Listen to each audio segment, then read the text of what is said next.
Hello, everybody, and thank you for joining us again today. I am absolutely delighted to be on a call today with Sarah Balmer. Sarah founded an agency and runs an agency in Melbourne called the Balmer Agency. Sarah, hi, it's good to have you with us.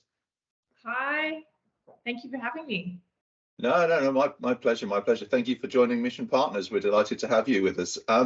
Sarah, we've obviously spoken a little bit before, but I was wondering perhaps if you could tell us a little bit about your agency and how you got started. Just tell us the sort of the back history to it. That'd be fantastic. Yeah, for sure. I started the agency 8 years ago, having worked both client side and agency side all around the world and obviously in Australia, and decided that when digital was such a big thing and a lot of agencies were running some pretty interesting shops, to build my own, which is really founded on integrity and transparency and delivering value to clients. So 8 years ago we started. We're a team of 15 now, based in Melbourne, but servicing clients in Australia and across the globe. Cool. So you mentioned digital. I mean, is that the backbone of the business? Are you a sort of primarily digital agency, or do you do other stuff as well? We started initially as digital, but the types of relationships we have with our clients are really, we're part of their team. So over time, the relationship has evolved and we have become more like a consultant or their marketing department. So providing advice on their business and also on their marketing strategy. And I mean, I guess the great thing about that is we can then go ahead and implement it. Balmer Agency pivoted 2 years ago as well to include Chinese digital as part of our repertoire, so that we could provide a truly holistic solution for clients without them having to go to a number of agencies to solve for, I guess, catering to all audiences. So what would a typical client be for you? What sort of sectors do you play in? A number of our clients are from B2B, so we work with property developers, medical devices, government, financial services, transport, logistics, manufacturing. We love them because we get to be a part of their business and work with them on their growth, and also push the creative boundaries of what you would normally expect from, a B2B type client arrangement. Yeah, I know we do a lot of B2B obviously here at the Mission, and we love it too, because obviously you can get really deeply involved in it. But it's also one of those areas where you find, of course, that you really got to know the sector. And you mentioned some sectors there. I mean, healthcare being one, financial services being one, where you need the knowledge, and it's quite difficult to get into. So I mean, is this stuff obviously that you have within the agency? I take it you've got people who've been working in this space for a while, or is this something that you've built up over time? Yeah, I mean, myself, I worked for American Express for 6 years. I've worked in superannuation and even cutting my teeth at M&C Saatchi here in Melbourne, over 20 years ago. I had predominantly banking clients, so I've always had a real interest in the sector.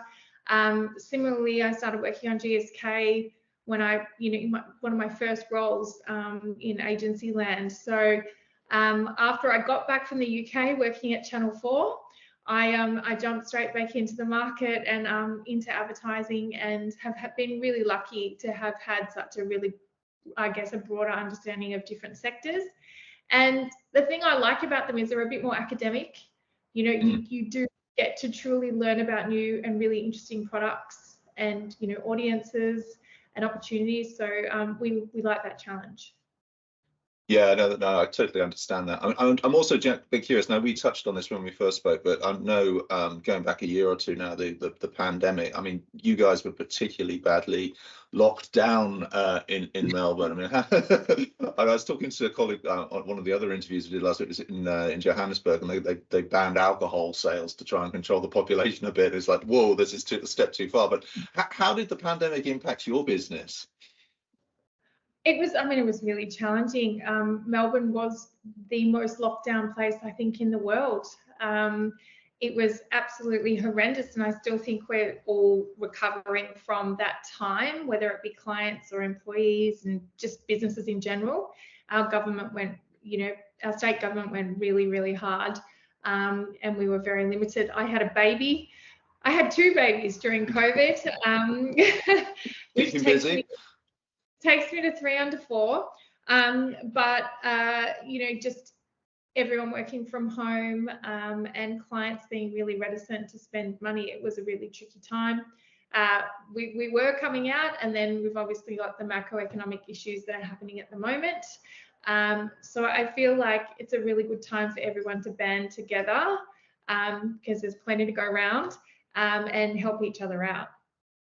Yeah, and I think, you mentioned the macroeconomic issues. I mean, I think I was talking to someone the other day, actually in Australia, in Sydney, and they're saying it's quite tough at the moment, the market down there. Is that's the case? Yeah, we've had 11 interest rate rises in about 12 months.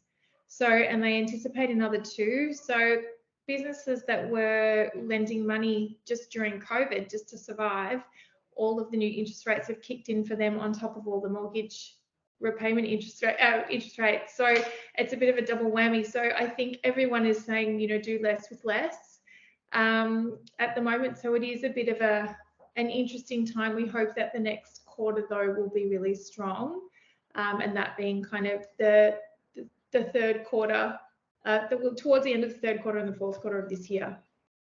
Okay. Yeah, no, I think it's a similar situation in a lot of the big markets at the moment. As there's a sort of rebalancing after the pandemic, and the war in Ukraine, of course, has had an impact up in the northern hemisphere a little bit, probably. I was wondering, going back to the clients that you've worked on, as I said, it's a really interesting set of clients. Is there a project for you that is a real that you think, wow, that's the one that goes, the front page of the Creds deck, that's the one we always talk about, that you could maybe share with us? Oh, it's always a tricky question. It's like saying, who's your favourite child? That's why I ask it. Do you know what? I don't think there's one that we truly, I looked at all of our results, even just from the past year. We do a lot of reflecting year on year to see what impact we've made from a business growth perspective. We've got some really good, strong results. We work with a transport company. They have 29 branches across Australia and New Zealand. 51% was bought out by a wealth management fund. We've supported them through the growth from 8 branches to 29. We've done absolutely everything from rebranding to doing their website to changing their business name after 75 years. Now I'm working on projects operationalizing data through AI to help them be more efficient. And I guess the thing that we're most proud of is that the relationship is so strong still, and that we've been a part of that growth journey for them. So whilst the numbers are great, in terms of SEO is driving some great traffic through, we know that PPC in Australia and New Zealand is getting them some great inbound. Their social presence is excellent. Their brand is really strong. But on top of that, we're also a part of this kind of growth journey with them. Wow, yeah, and transportation, interesting area again. You mentioned New Zealand there. I should ask, you're able to cover both Australia and New Zealand, or because we naively tend to lump them together, but I'm very aware, of course, they're quite separate markets, and both Australians and New Zealanders get quite annoyed when we do that. But you can work across both. Is that the case? Yeah. Yep, we can work across both. They're like our little brother across the ditch. The ditch, I love it. So we've talked a little bit about your sort of favourite project. Is there a particular type of project or client that in the future that it would be one that you'd jump at it, even if it meant you'd work at it and have to reduce the margin or something like that? I'm not going to push this out to them, don't worry. But is there something that would go, yeah, that's the sort of project that gets the team really, really excited? Oh, look, we're working with Emergency Services Victoria at the moment, which is about marine search and rescue. And whilst it's a project for the government, it has been so great to be able to get involved with the volunteers and develop creative to try and onboard more volunteers to support this wonderful initiative, basically, of saving people when they're lost out in the sea. So yeah, if we could start to work in more of a space where we're kind of giving back, obviously that makes everyone feel pretty good, and we can also help make a real difference. So longer term, it's that kind of stuff. In the short to medium term, where I feel like we can add a lot of value, and the clients that I want, is how we can help support digitize processes and systems, and also provide marketing solutions for them that helps demonstrate growth. So they're kind of in the next chapter of their life.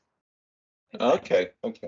And you mentioned sort of demonstration of growth quite a lot in talking. I mean, is this a sort of strong pillar of what the agency offers? You know, I mean, some agencies are quite creatively focused, some are strategically focused, and you sound like, you know, growth is a big part of the sales platform for you when you're talking to clients. Would that be fair? Yeah, we're actually rebranding at the moment, and it's all about, you know, our clients' goals are our business. You know, that's what we're all about. We're not about, you know, take our performance deliverable and shop it around. You know, you will find agencies that can provide the same thing. One of the, you know, potentially for a cheaper price. But one of the things that we do provide is that we have a really senior team of really experienced marketers who have had local and global experience, client and agency side, and we provide a lot of value. And I think if you understand what makes your client tick and how they're going to, I guess, demonstrate your value back to the business, it is all about how you are, I guess, contributing to their goals, and that's what we're all about. That's great. That's cool. You mentioned a little while back China and developing something of a specialism. I mean, I think this is fascinating because I've done a fair bit of work in China over my time. But could you maybe tell us just a little bit about that, so the guys watching this can get a feel for how they might be able to utilize your services in that respect? Yeah, absolutely. So about 3 or 4 years ago, we pivoted into Chinese digital or Chinese marketing. And at that time, WeChat was really the cornerstone of most activity.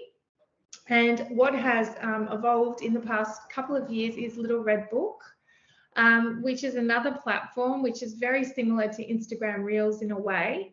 And it has become one of the largest search engines for Chinese looking to get a insight or some exposure, more authentic exposure into a brand's products or services or staff. Kind of the more authentic, the better. So we've, you know, worked with clients on showcasing the inside of an apartment through an influencer, and it's very influencer-led. It's very user-generated content focused, and it's a really effective way of targeting audiences, even from a B2B perspective. So we are starting to have a lot more conversations about that with financial services, property, law, because it is a market that, you know, it definitely rely on these platforms. And I remember the sort of the ecosystem. I mean, if you want to, I mean, it used to be that if you wanted to understand sort of the digital arena, you'd look to sort of Southern California or something. But of course, now a lot of the stuff comes out of Southeast Asia, and especially in the Chinese ecosystem is something as a law unto itself, and it is really very impressive. I mean, what do you see as the opportunities there, perhaps within the next, you know, 6 months? I wouldn't even go as far as a year, because I know it just changes on a dime. Look, I think it just depends on, in Australia, there's 1.4 million Chinese. Prior to COVID, there were 1.5 million coming into the country and spending $8,000 each. And that was the tourist dollar. It was an $11 billion contribution to, you know, the economy. So luxury brands, tourism, hotels, etc., airlines, very focused on that market here in Australia. So the onshore activation here is really important, particularly if you're a brand wanting to activate the market, and the market that has money. So, you know, with the current climate, we're finding that there are certain audience segments that aren't as affected as others. And, you know, the Chinese audience doesn't appear to be as impacted. Yeah, no, that's, I think we've seen sort of similar sorts of things perhaps in the UK to a degree. I mean, you mentioned the market there. I mean, what's the creative scene like in Australia? I mean, we probably quite naively think of it as being sort of very centred on Sydney and Melbourne, and that's probably about it. But is it broader than that? Is it vibrant? I mean, it's really vibrant. Melbourne obviously is a bit of a hub of creativity. Sydney similarly has a lot of big agencies and a big international client. And with the Olympics coming, you know, down the track to Queensland, Brisbane is really starting to take off. A lot of headquarters, especially after COVID, from Victoria have relocated to Queensland, and a lot of talent is moving up there as well. So yeah, it's starting to really spread across the eastern seaboard. The other half of the country is fabulous, but is very 5 hours away. So it's quite disconnected. I think we forget the size of Australia, and I remember many years ago I actually had a trip to Russia, and looking at the map on the wall of where the agency had offices, and sort of the gap was 12 hours. But Australia, I mean, it's 5 hours. I mean, it's a vast place. I mean, culturally it's quite different as well, isn't it? I assume. Yeah. Yeah, absolutely. Yeah, and of course you're based in Melbourne, and that's the place to be, obviously. Yeah. Because we're here, yes, absolutely. Just looking ahead, I mean, there's, setting aside the sort of general economic picture, but what do you see from an agency perspective as sort of being the sort of big challenges that we as an industry face, perhaps in the next 12 to 24 months?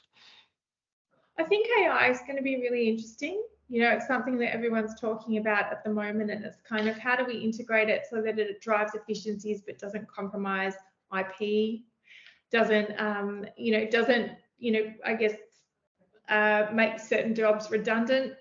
I think how do we sort of co-pilot a lot of these new initiatives and make sure that there is still a lot of meaning and value in what we do as a profession.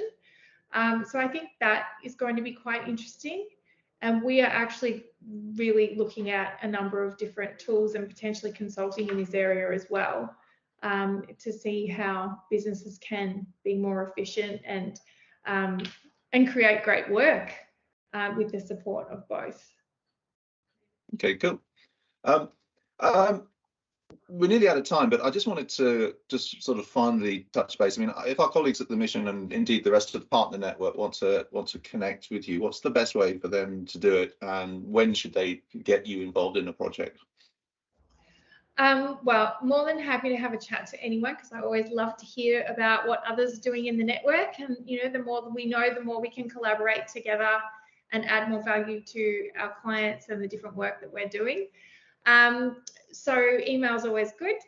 And in terms of getting us involved in a project at any stage, really, whether it's for insights or whether it's to just support on a multi-market strategy, we are more than happy to support. Hey, Sarah, thank you so much for your time today. Thank you very much for becoming a mission partner. We're really looking forward to working with you. And it's great to chat. And yeah, looking forward to do some more good stuff. Thank you so much.